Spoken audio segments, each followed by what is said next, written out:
Alisher Navoiy Hamsa yozgan birinchi turkiy shoir hisoblanadi. Ungacha hamsalar faqat fors tilida yozilgan.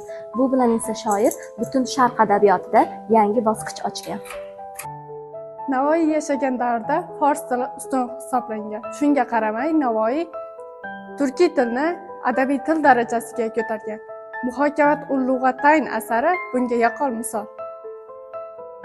Alisher Navoiy o'zining ijodida ikkita taxallus ishlatgan. Turkiy asarlarida Navoiy, forsiy asarlarida esa Foniy. Bu esa shoirning ikki tilda ham naqadar mukammal ijod qilganligini yaqqol ko'rsatadi. Tarixiy manbalarga ko'ra Navoiy 300 dan ortiq qurilish inshootlariga homiylik qilgan. Bundan tashqari, yetimlar, faqirlar va talabalarga ijtimoiy yordam ko'rsatgan. Navoiy nafaqat shoir sifatida, balki xalqparvar arbob sifatida tanilgan. O'z davrining zamondoshlari unga so'z mulkining sultoni deb ta'rif bergan. Uning asarlari nafaqat adabiy, balki axloqiy hamda tarbiyaviy jihatlarga ega.